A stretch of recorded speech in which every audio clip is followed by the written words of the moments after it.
What is up, guys? It has been a long time since we have done a British history video. Too long. And we like to learn about history. Because if you don't learn about history,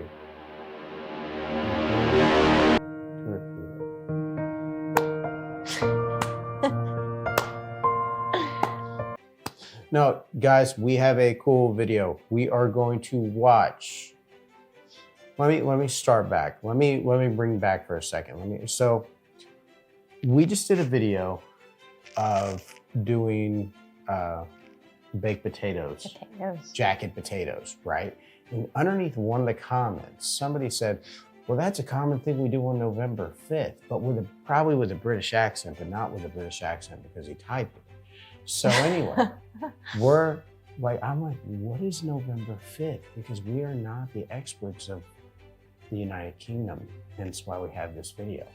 And then all I remember was I don't even know what the poem, remember the 5th of November. So I'm like researching this and that poem pops up. And like most Americans, if you walk up to them and say, remember the 5th of November, they're gonna be like, yeah. I know that. And they're like, what is that from? And I was like, I have no idea. We all know that phrase, but very few of us know, and the majority of the information that we get from Guy Fawkes is the movie V for Vendetta. Verily, this vichyssoise of verbiage veers most verbose, so let me simply add that it's my very good honor to meet you, and you may call me V. That's pretty much it. That's what we know, and she's probably never even seen the movie V for Vendetta. It was a good movie. I heard about it. Yeah, it was a good movie. movie. I just heard V for Vendetta. I haven't heard it. I haven't seen it, but I've heard good things. Yeah. Yeah. So, I don't know. So anyway, this is going to be a 2-section thing, right? So the first thing is we're going to learn about it. And seeing that we're, only a few days away, or you might be watching day of, however this falls, we want to know how you guys celebrate the 5th of November. Is it like a bank holiday that you guys don't really celebrate it, or is it bigger than Christmas? I really don't know. Like, what is the 5th of November traditions? And if there's not traditions on it, just make some stuff up. Yeah. And leave it in the comments because I'll believe you. We don't know. Yeah. So the video we got today is from BIOGRAPHICS, where we learn about the 5th of November. So we're going to hop right in. You're going to like and you're going to subscribe because we are 400 away at the recording of this video from 10,000. The whole dynamic of the channel is going to change. Everything's going to be different. I'm not even going to be here. No, everything's going to be the same, but we got really cool surprises for you. And we're super excited. One new thing is we got an Instagram now. Come hang out with us on Instagram. It'll be down in the description. Let's watch Guy Fawkes in a conspiracy of gunpowder plot. Check out BIOGRAPHICS, 2.4 million subscribers, which is pretty cool. So let's check it out and let's learn something. Or we'll learn something. You guys explain it to us. On November the 5th, 1605, 13 men plotted together to blow up the Palace of Westminster in London on the day when the most powerful men in England were set to meet at Parliament. The authorities learned about the plan through an anonymous letter, and the terrorists were stopped just in time. The man they encountered at the scene was Guy Fawkes, who had been guarding barrels of gunpowder in the basement below the palace. If you're an American, you probably know about Guy Fawkes from the movie V for Vendetta, and you most likely associate him with anarchy. This association has been pushed even more in recent years with the use of Guy Fawkes masks by the anonymous organization.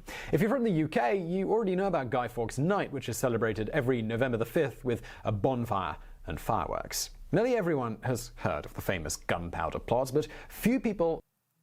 So all I just seen was a bunch of people gathered around in a burning statue of Donald Trump. What's that? What that was? That's exactly. More questions was raised than answered. What? More questions was raised than answered. I don't know what that was about. Maybe we'll find out. Nearly everyone has heard of the famous Gunpowder plot, but few people know details about Guy Fawkes' life or the motivations behind why he and his friends wanted to blow up Parliament in the first place. Even though this is a biography of his life, Guy Fawkes is really a very small part of the larger story. In order to fully understand the motivations behind the Gunpowder plot, we first need to examine the conflicts between English Catholics and Protestants at that time. For a large part of human history, the most powerful religion in the world was the Roman Catholic Church. If a country was Catholic, its citizens looked up to the reigning Pope as their religious leader. And in the minds of some, this authority was more important than the loyalty to the actual king or queen, because whoever has access to God has access to your mortal soul. In a lot of ways, the Protestant So we got a video coming out, not cutting this off. We got a video coming up that we went to York, and in York, like we took a tour, and one of the tour guides kind of briefly overviewed the issues between Protestants and Catholics. So I don't want to get too deep into it, but a lot of you probably know in York there's a piece of graffiti there that has something to do with it, and I want to do, he just triggered my brain. I want to do some research and see if that's around the same time. And if you know what I'm talking about, don't ruin the surprise. Don't even answer me. Just wait for the video because it's coming out in a couple weeks. Reformation was a way to remove all of the power being held by the popes and bishops. It was sort of like cutting out the middleman for the average person's access to God. Because, you see, Catholics are taught that if you want your sins to be forgiven, you have to tell a priest every bad thing you've ever done in confession. A priest is sworn to secrecy, kind of like a therapist. But even so, everyone had the knowledge that these men held all of the deepest, darkest secrets of their congregation. Confession, it wasn't just encouraged, it's mandatory, and even the smallest sin left unsaid could mean you're going to hell. On top of that, Catholic Mass was said in Latin, so everyone needed to study the language. For the uneducated peasants, they needed to rely on a translation from their priest. Basically, the religion is set up in a way where priests and the Pope were given a huge amount of power over their congregation. In 1558, Elizabeth declared that there should be a settlement, which declared all English citizens must convert to Protestantism. Bishops that were formerly a part of the Catholic Church must renounce their loyalty to the Pope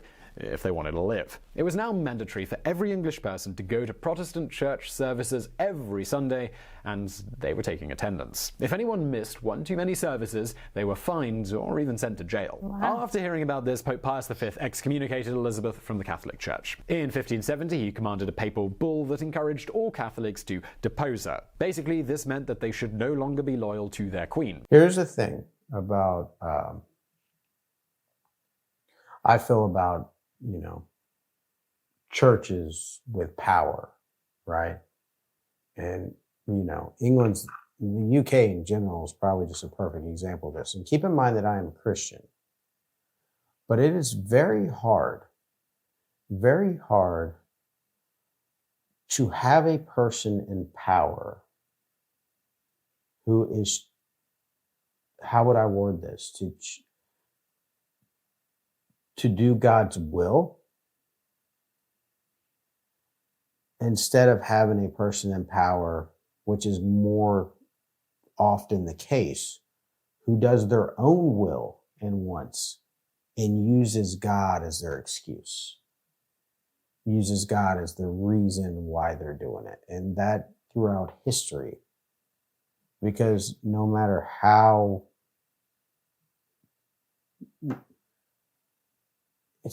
religion's a powerful thing, and power is a powerful thing. And when a man is a head of a religion and he has a lot of power and it goes in between two things that he wants to kneel to, does he want to kneel to God or does he want to kneel to more power? And that's usually the issue and always causes issues. Yeah. So, You can probably see why this was problematic, because Catholics in the country were now seen as enemy agents. People in the lower classes, they were quick to convert to Protestantism. They could not afford to pay the hefty fines, and many of the illiterate peasants couldn't speak or read Latin anyway. It was an easy choice to make, and a symbol that they were loyal to their queen. But for the educated people of the upper class, this was not such an easy conversion. For one thing, this was taking away the freedom to choose their religion, and there were plenty of people who still truly believed that the Catholic Church was the one true church. These people, they were called recusants, which comes from the Latin word recusare, which means to refuse. For these people, who broke the law and continued to practice their Catholic faith, they believed that they were fighting for their immortal souls. It's quite the motivation. Since so much of the religion relies on a priest to say Mass and give confession, recusant Catholics began to hide priests in their homes. It was completely illegal, and harboring a priest was punishable by death. If a family was Catholic, the Royal Guard would show up unannounced at all times of day and ransack their homes looking for hidden priests. Wow. Upper-class Catholic families who refused to attend Protestant Mass, they continued to pay expensive fines to the point where So it's really crazy to see something like that you would relate if you use no names and say, guess where I'm at. They're invading the home, looking for a certain type of person, checking attics and stuff like that because people's harboring them and keeping them safe. You would automatically think of a place like Germany during World War II. Yeah. You wouldn't relate that to the UK for No, something I like had that. no idea any of this took place. But here's the thing, coming from, my grandmother was kind of Catholic, but everybody before her was. So my grandmother was Protestant, but she was Protestant the second part of her life. Yeah. But I'm fairly certain that they was Protestant when they left the UK. And then when they got here, they switched to Catholic, or they could have been Catholic in the UK. I'm speaking on things I really don't know. But Tiffany has a lot of Catholic family members, being Romanian. And the one thing that we could definitely tell you is that the hate runs deep. Yeah. It does. And it's not like you hate a person because of that. You don't hate the person because of that. But when the discussion of faith comes up, there's a lot of... It's crazy to me to have, I don't know what the word would be. Not hate, but like such a distaste for Catholics or Christians. To me, I feel like that shouldn't be, but it is. Hate like that, though, is not discovered. Hate like that is just bred in over years. That's what happens. Where they were losing all of their family's inheritance. Many English Catholics, they were forced to move to Flanders, which was a safe zone. After Elizabeth I's death, the Scottish King, James VI, took over the throne and became King James I of England. Catholic citizens had no idea how his reign would be any different than Elizabeth's, and they waited to see what would happen next. So there's not very much that is known about Guy Fawkes' childhood, except that he was born in 1570 in York, England, to Edward and Edith Fawkes. His family had been Protestant, and his father even worked for the Church of England. They were law-abiding Protestants who went to church every Sunday. His mother came from a long line of Catholics, but she chose to give up her faith in favor of conforming. Guy Fawkes' father, he died when he was 8 years old, and his mother was a widow for years before she decided to marry a Catholic man. They began practicing the faith in secret, and they baptized Guy and his siblings in a secret ceremony in the St. Michael le Belfry Church. He attended St. Peter's School in York, which had a lot of recusant Catholic teachers and students. He was able to attend Mass in the homes of people who were hiding priests. As an adult, he chose to continue practicing that Catholic faith, and he became passionate about trying to protect it. At some point, Guy Fawkes is said to have gotten married and had a son. There are records from 1590 that a man named Guy Fawkes married a woman named Maria Pauline, and a birth certificate shows that their son, Thomas Fawkes, was born. When Guy Fawkes was 21 years old, he would have been old enough to take out his inheritance. That same year, there are documents of a lease and a 3.5-acre piece of land and home being signed by Guy Fawkes. This included the stamp of an image with a falcon, which was his family crest. He entered the service of Anthony Browne, the first Viscount of Montagu, as a footman. At that time, working in the service of a lord was considered to be a very respectable job among the lower class, especially compared to being a farmer. But for whatever reason, Browne did not like Guy Fawkes, so he fired him. Back then, your reputation was everything, and it must have been difficult for him to get another job without a good letter of recommendation. He managed to work for Browne's grandson after Anthony Browne's death. From the records, it would seem that he struggled to maintain steady employment, so at 21 years old, he left England. and moved to Flanders. He fought together with the Spanish army to do his part in the 80-Year War. At that time, Spain was considered to be the protector of the Catholic faith, and during the war they were fending off Dutch Protestants in the Netherlands. While fighting with the Spanish, he decided to go by the name of Guido. He was described by one of his compatriots to be of excellent good natural parts, very resolute, and universally learned, and was sought by all the most distinguished in the Archduke. Now, I want to do research in the 80-Year War. Did he just join the Spanish and fought it? Or was the British fighting With them? with Spain? I don't know. I'm going to look this up. So the 80-Year War was a conflict in the Habsburg Netherlands between desperate groups of rebels and of the Spanish government. The cause of the war included reformation, centralization, excessive taxation, rights, privileges of Dutch nobility and cities. Why don't you explain this to me like I'm 5? For nobility and virtue. People say that he was very tall and muscular. He had reddish-brown hair and a beard and was basically described as being the perfect soldier. Despite having these descriptions, no one knows what Guy Fawkes truly looks like because there was never a portrait painted of his likeness. We only have the caricatures that depicted him after his death, and these were mostly drawn in such a way that made him look like a villain. In most images, he has black hair and a beard with an upturned moustache. Look like Snively Whiplash. Whoever that is. After King James I came into power, Catholics waited with bated breath to see what would happen next. A recusing Catholic man named Thomas Percy was a cousin of Henry Percy, the 8th Earl of Northumberland. Even though he was not a lord himself, Percy was able to take it upon himself to request an audience with the king. He asked for mercy on behalf of English Catholics. Wanting to gain popularity with his new English subjects, James was vague and made sure not to make any promises. It was still very early in his reign, and he was not sure yet what he should do about the tensions between Protestants and Catholics. He essentially told Percy not to worry because he personally had no ill will towards Catholics. Percy believed that King James was going to offer some kind of relief and that he might be getting ready to repeal Queen Elizabeth I's laws. Percy was very happy about this, and he returned to tell his friends and family that they no longer had to worry about being persecuted for their faith. Some even hoped that maybe James would convert to Catholicism and that the entire country would revert back to practicing the one true faith. For about a year, English Catholics were able to live a normal life. James temporarily stopped collecting fees that recusant Catholics were required to pay for skipping the Protestant service. So you got to think like this whole situation here, right? Because it really was the original faith of England was Catholicism. So you have this whole group that's all Catholic. And then one day a king decides, we're not Catholic no more. We're Protestant. And obviously the group that follows their fearless leader, right? That follows their fearless leader, they all become Protestant too, and they form the Church of England.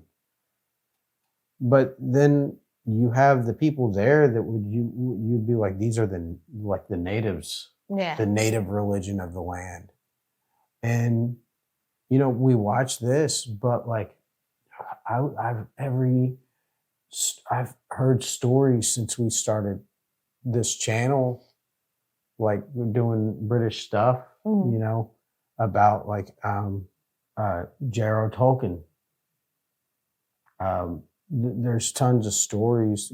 Guy Fawkes, we're sitting here, that has just been an ongoing thing for generations ever since the Protestant section of the UK came to be. It's been a generational thing. And so you're talking right now so far back, and then you talk about J.R.R. Tolkien,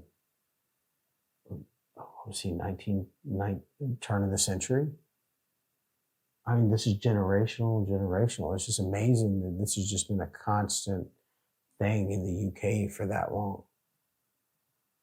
He also did not push for his guard to search Catholic homes for harboured priests. However, the laws made by Elizabeth I were kept in place. He had not repealed them because he was waiting to see what the reaction would be from his Protestant parliament. In the summer of 1604, the members of Parliament, they finally noticed that Catholics were not being persecuted anymore, and they began to push King James to come down hard on them. The way they felt about the Catholics was similar to communists in the Cold War. Many of them believed that if they were not stamped out, they would cause an uprising. So James brought back the same laws that Elizabeth I had put in place. Suddenly, Catholic homes were being searched once again, and they were being treated like criminals. The Catholic people in England, they had lived so long being oppressed, but the thing that triggered their anger was the false sense of hope. They felt betrayed by King James, and it was enough to make some want to kill him. Even though Guy Fawkes is the one who is most remembered for the Gunpowder plot, the ringleader was actually a man named Robert Catesby. He began making plans in 1603 and first recruited a man named Thomas Winter. Catesby and Winter, they rode to Spain because they had associates who were Catholic there. Spain was also designated as the protector of the Catholic faith. Since Catholics were being persecuted once again, they begged for help from the Spanish to stop. So I would think, I don't mean to stop this too many times because it's a longer video, right? So you would think like there's probably a bigger story than this, right? Because at this point in time, you have Spain's Catholic, France is Catholic, and Italy's Catholic, and all these countries are all Catholic besides England, right? The UK in general is not Catholic.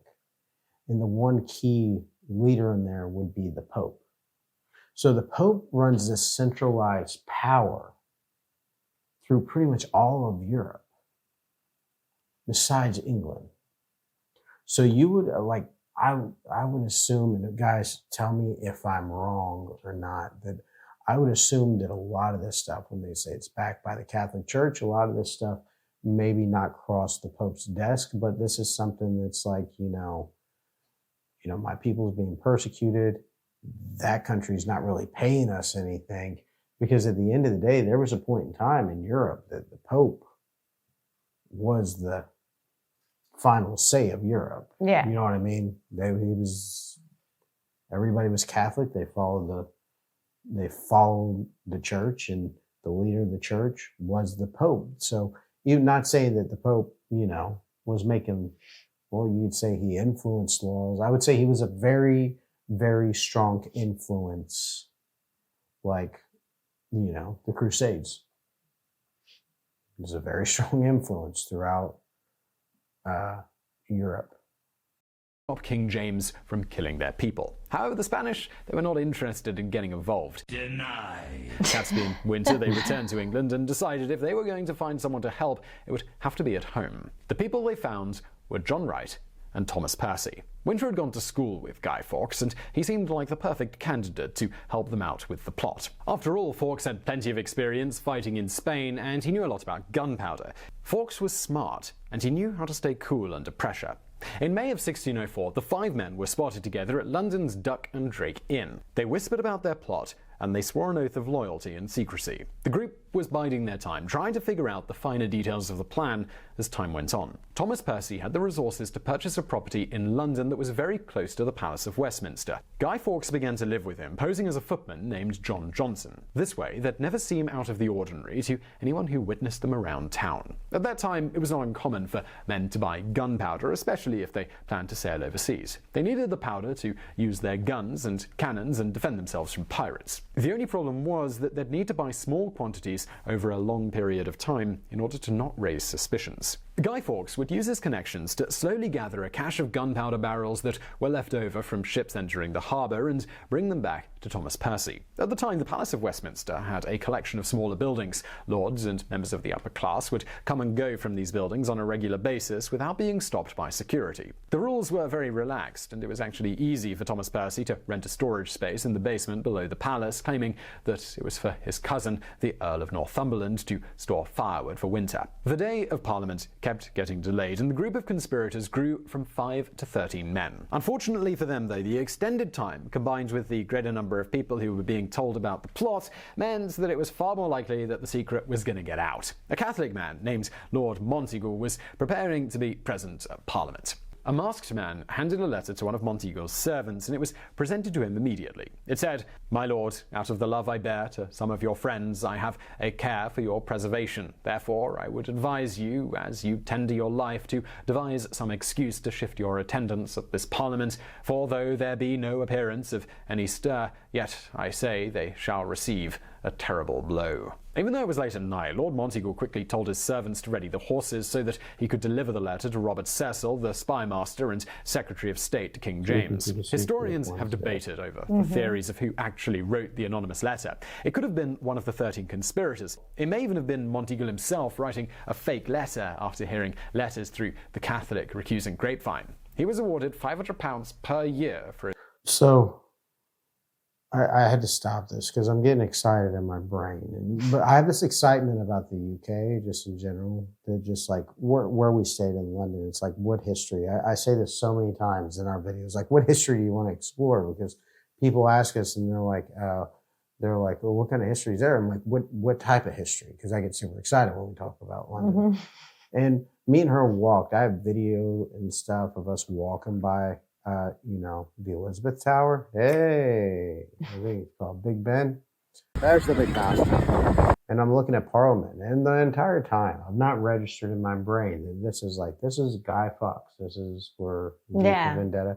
And to be 100% fair with you, the name Guy Fawkes, I kind of thought it was a French thing.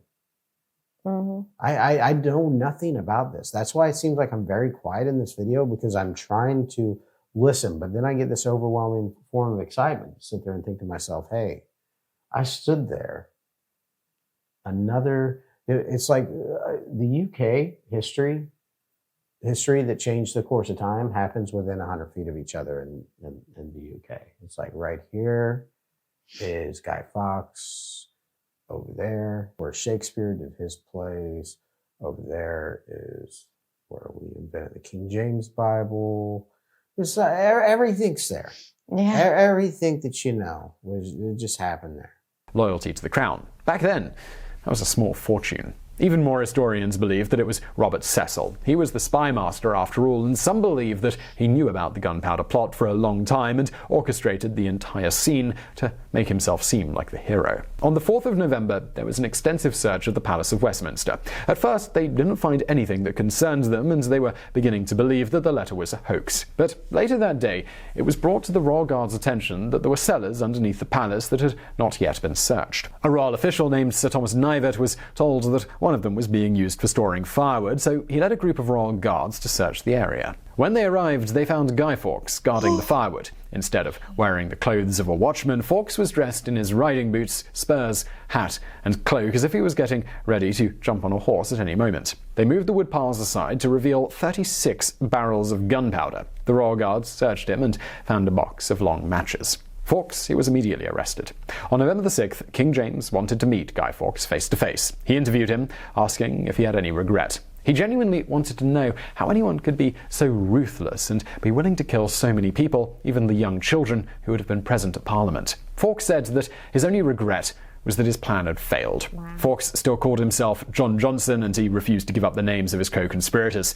King James ordered that Fawkes be tortured and interrogated. He was suspended by manacles and then put on the rack so that his arms and legs were stretched and popped out of their sockets. He eventually caved and gave his confession. In the before and after of his signature, we can see that he could hardly write his own name after enduring so much pain. While Guy Fawkes was being tortured, the rest of the conspirators, they were on the run. Robert Catesby began to announce to the villagers that King James was dead, and he called for the Catholics to rise up and reclaim their rightful place in the kingdom. They rode from town to town, but instead of the huge army he expected, there were only about 40 men who decided to follow him. Ironically, Catesby and his men, they accidentally blew themselves up with their own gunpowder that they'd brought with them. Without Guy Fawkes there to help them with his expertise, they thought that in order to dry out the damp, they should sprinkle their gunpowder in front of an open fireplace. It exploded, of course, and one of the men went blind. The rest were now burned and injured. One man asked Robert Catesby what they were going to do next. He replied, "We mean here to die." On November the 8th, the Sheriff of Warwickshire showed up with a small army of 200 men. There was a shootout between the two groups. The weakened Catholic men did their best to go out fighting, but it was clear that the King's Guard was going to overpower them. Robert Catesby was shot, but he crawled to the nearby chapel. He was found on the floor of the church, hugging a statue of the Virgin Mary. The men who were left alive were taken prisoner and sentenced to hang in the gallows along with Guy Fawkes. Here we go again. It's nacho night, with a side of gas and diarrhea. Sound familiar?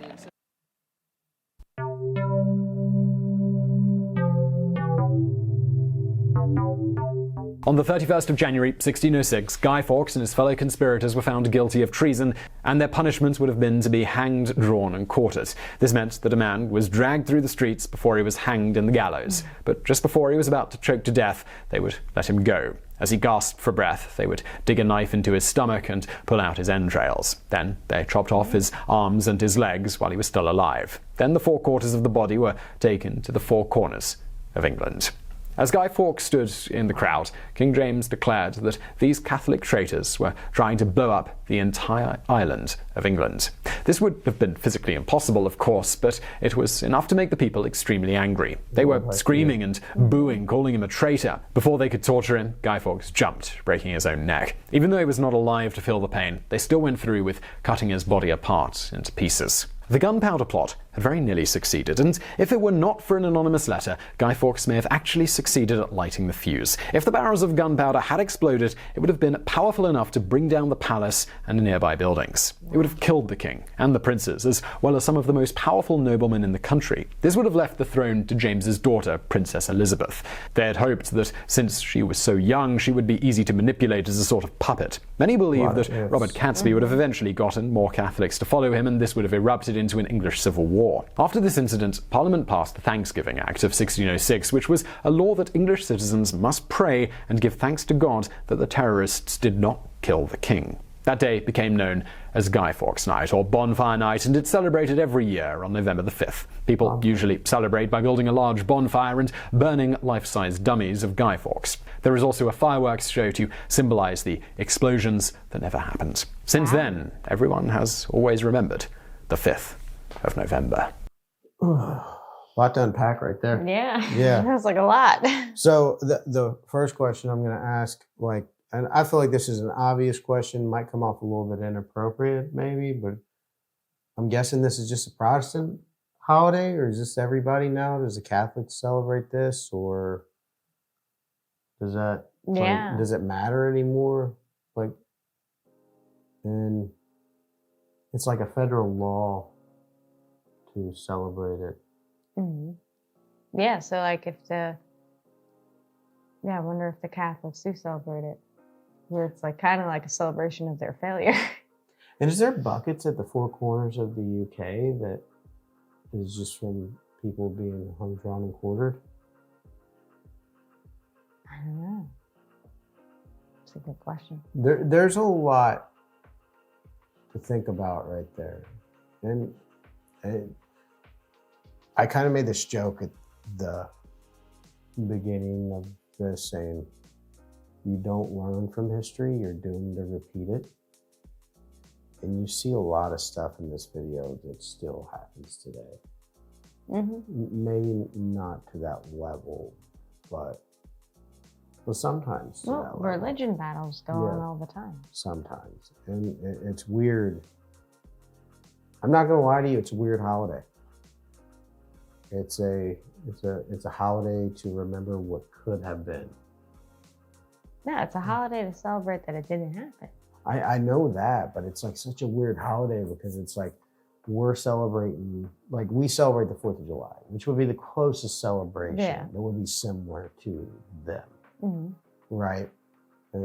Which is like, it was just an act of battle after battle after battle with the UK that, was years. Mm-hmm. It wasn't something that was, this is literally something that was just caught, right place, right time. They caught him. Mm-hmm. And that was a holiday. No, I think it's cool because I think... Huh? It's cool. Yeah, I'm not saying it's not cool.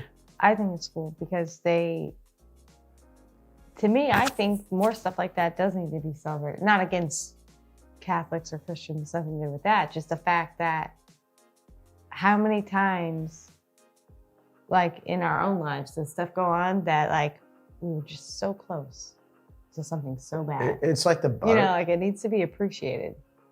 It's like the butterfly effect. Mm-hmm. How different would our life be right now? Yeah.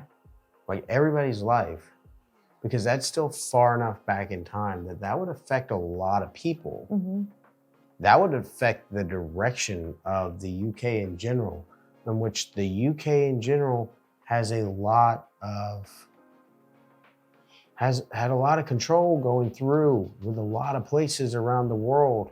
Would they have still had control of that? Would it have been less? Would it have been more of the Pope having control of everything? Mm-hmm. Would more of the world be Catholic? Would Protestants even exist? Yeah. Would the church, what's the church? This is such a good pre-York video. The guy, the Methodist Church, would that even exist in America at this point? Mm-hmm. Because this is so far before, this is the 1600s, so this is before America gains its independence. And so if that took over, would we even have all the denominations in the Anglican churches that are here in America? Yeah. Would those even exist? Completely changing the way people think, the way people was raised, would completely just somebody called him. Mm-hmm. So like on the broad stroke, it's very odd to me. It's very odd that it's just like, we caught this guy, we need to celebrate. But the more you think in deep to it, like, I could have that one little pile of gunpowder could change the whole world. Yeah. How the smallest things can play effects on lives to come. That's the thing we love about British history. It never stops amazing us. It really never stops amazing us. If you guys want to talk more about this after this video, I'm going to be hanging out on our Discord. And if you guys want to tell me a story or you want to check it out, I'll leave the link below. Check out our Instagram. And if you want to see more history videos, we're still revisiting. We got a lot of history to cover and we enjoy doing it. So hit the like button, hit subscribe. I'm Rich. And I'm Tiffany. And we all need to remember the 5th of November.